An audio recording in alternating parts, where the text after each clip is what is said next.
Greetings YouTube, welcome back to the Metanoid channel. I am Marcus, bringing you another video for Cardfight Vanguard something dress. In this video, we will be wrapping up all of DBT08 support, at least for the main supports that, as we all know, some of those supports are not really that worth it to run. For example, if you meet certain condition and get a 5k or 5k shield, yeah, I don't think I will be covering that. Unless it's really standing out to me, then I will probably cover it. Other than that, I will not be covering anymore because, you know, there's like a lot of those cards that you hear me do say skip quite a lot. So, any case, let's wrap up whatever is left for DBT08, and I'm telling you, there are some cards that is game-changing for Cardfight Vanguard. First off is Gratias Gradale, or I would like to call it Minerva's Bathwater. So this normal auto card is basically a Regali's pieces. You may only have one Regali's piece in your deck and use in total of one time in a fight. Play this if you have a grade 3 Vanguard with Personal Right and you did not write this turn.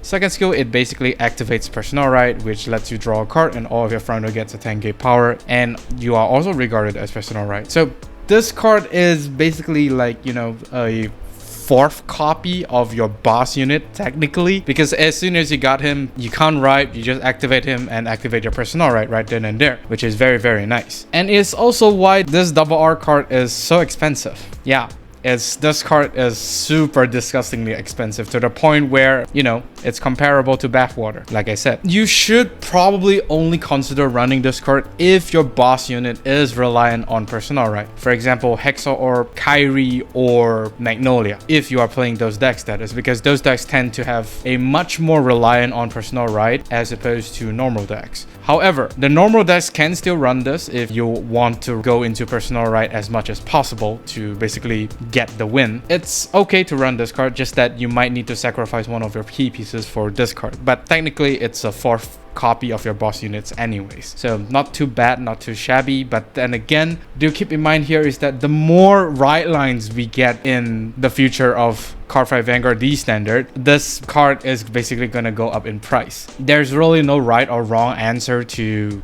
when you should be getting this card. It's basically up to you. So next, for Dark States, we have Trapeze Actress. Although when this unit is placed on the rear circle, cost soul +1, choose one of your Vanguards with look here in its card name and it gets 5k power. Second skill, although when this unit is put on Guardian circle, if you have a Vanguard with look here in its card name, cost soul +1, and this unit gets 5k shield until the end of that battle. So it's basically a defensive unit for look here while still providing a small power boost to look here. Yes, we do get quite a bit of, you know, power boost towards look here. I don't know if this is hinting towards a restanding look here, but I don't think look here is gonna restand. Not in the slightest that we are gonna get a restanding look here. Possibly a guard restrict, but we do not know that for now. For now, this card is not really worth it because, you know, Lillian exists. Both of these cards actually do the same thing, just that, you know, one's more free than the other, and, you know, the other is like, bah. But then again, I'm putting this here is that maybe we're gonna get something that basically lets this card see more usage. At this point in time, Lillian is much more better than Actress, at least for now. Next, we have Guardner. Although when this unit is put into your soul from rear circle, if your damage has 4 or more face down cards, cost bind this card and countercharge 1. Yes, more CC for Dark States. Countercharge is always a win due to how important your counterblast is. However, this does require you to have 4 face down damage zones, which means that you already used up 4 damage. So, I mean, you do get like one counter charge back, but then again, in order for you to basically activate another counter charge from this card, you need to use back that one counter blast, which is not really that great if you ask me. But this card is actually quite great, possibly for future decks, but we don't know anything for the future. I mean, Bruce, the new Bruce, could use this card. We don't know. You should probably get this card for now before it actually goes up and we actually see like another brainwash swirler.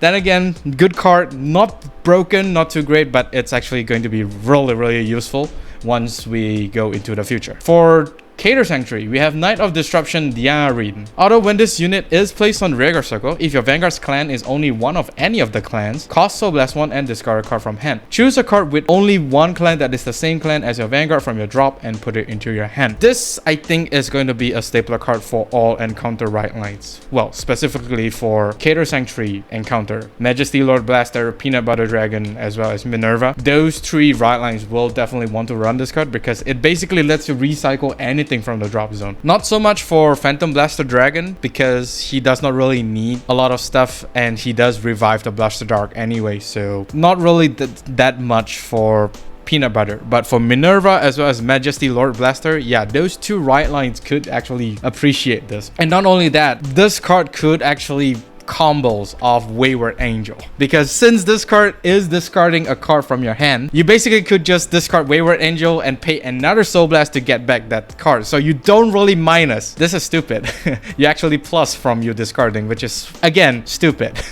For Majesty Lord Blaster, I only mentioned Blaster Dark here is because Blaster Dark is the same clan as Majesty Lord Blaster. You cannot, however, use Diarin's skill to get back Blaster Dark because Blaster Dark is not the same clan as Majesty Lord Blaster, so do keep that in mind. For the next card, we have Turnaround Magic Tanaluru. Auto rearguard circle. At the end of the battle, this unit attack while boosted. If your damage zone has 3 or more face down cards, put this unit into your soul and countercharge 1. So more countercharge and basically soul resources for Cater Sanctuary. This is actually not too bad for a very counterblast heavy Cater Sanctuary decks, for example Hexa Orb as well as Minerva, because Minerva needs counterblast in order to multi-attack. So this card I think is a very nice tack in. For Hexa Orb, I think is a must because, you know, Hexa Orb does need quite a bit of counterblast. And Soul too, if that makes sense. The only question here is that which of the units that you currently have running in Hexa Orb or Minerva do you want to sacrifice for this card? That is the bigger question you need to ask yourself. Me personally, I think it's okay to tag in 1 or 2. But then again, I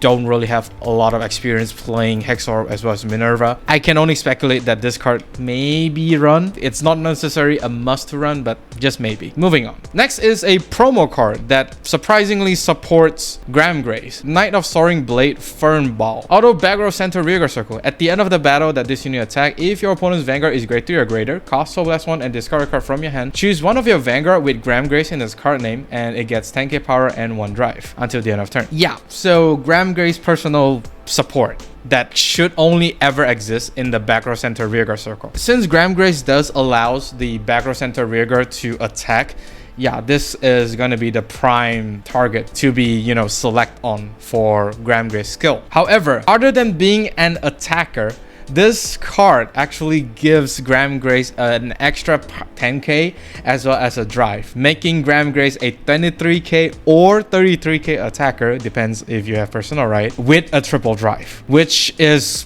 honestly quite scary. And not to mention, Grace personal right affects the whole board, meaning that this guy here could attack for, you know, at least 23. I can't remember if Grace gives a 5k or not on the top of my head, but yeah, very disgusting board to have with Grace. And not only that, once again, we see a discard from this card, and you already know what card I'm gonna say that works well with this. Yeah, Wayward Angel. This card is broken. In any deck that basically discards, yeah, Wayward Angel is going to be so broken. If you don't have Wayward Angel and you want to play Cater Sanctuary, Wayward Angel is the way.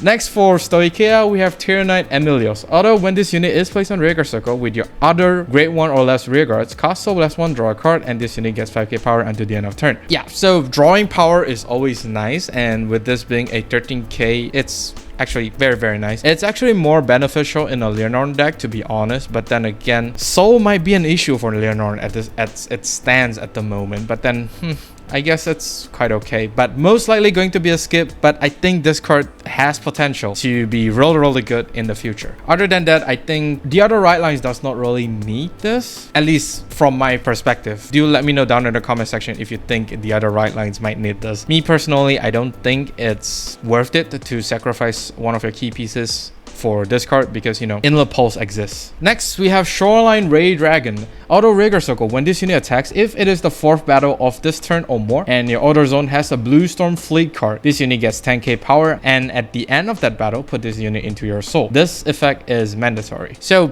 basically a budget 23k attacker for Maelstrom if you do not have Inlet Pulse. That is because Inlet Pulse and this card basically do the same thing, just that this guy here attacks for even more power than Inlet Pulse. And unfortunately, you don't get to draw, which is gonna suck.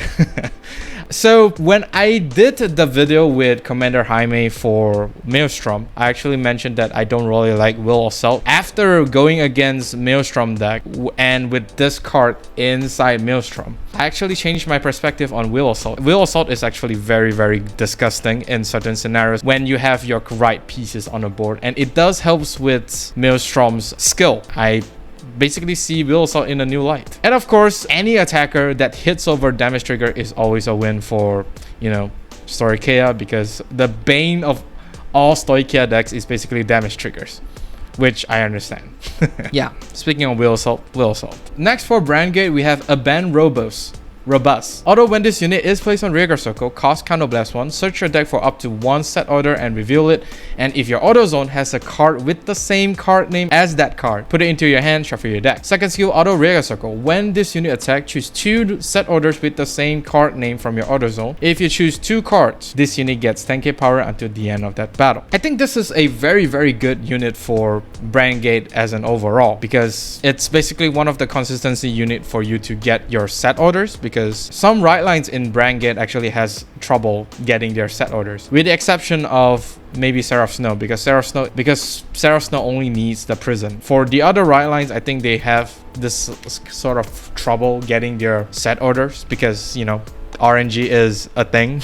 Not only does this get you your set order, it also filters your deck, which is very, very nice. He himself is a 23 attacker. If you have 2 same name set order, that is really, really good by itself already. And not only that, I think this card is especially good for Aerodogramma, which is, you know, the PR for Brandgate. This boss unit is stupidly broken, which works well with the entirety of Brandgate's set order. This card is disgusting, and the fact that this card indirectly boosted Aerodogramma, yeah, this card is good. Very disgusting. But the problem here is that you might need to keep searching out set orders, because as we all know, Aerodogramma will return whatever 5 different names of set orders in the set order back to bottom deck. You will need to find another with the same name in order for Abend Robust here to gain the 10k. So it might be sometimes of a hindrance, but then again, I don't really see the problem here. The fact that Aerodogramma is very, very good by itself already, I think the 10k loss is fine. It's not a problem, if you ask me. Lastly, of course, we do have these mysterious disaster order, which actually doesn't really do a lot. The only skill that they have is pay 1 counterblast and choose another disaster card from your deck, reveal it and put it in your hand and shuffle your deck. That's it. So they don't really do a lot, or you could say they are doing nothing at this point. It's actually quite sus that we have all these 3 cards, which absolutely doing nothing at this moment. And suddenly when DBT09 or DBT010 comes out, and suddenly the supports over there suddenly supports this card, yeah, this card is gonna be roaring like crazy. But at this point in time, all this card does is basically filter themselves out. That's it. So we might possibly need to wait for DBT09 or 10 for this card to be good. Just maybe. That percentage is very tiny,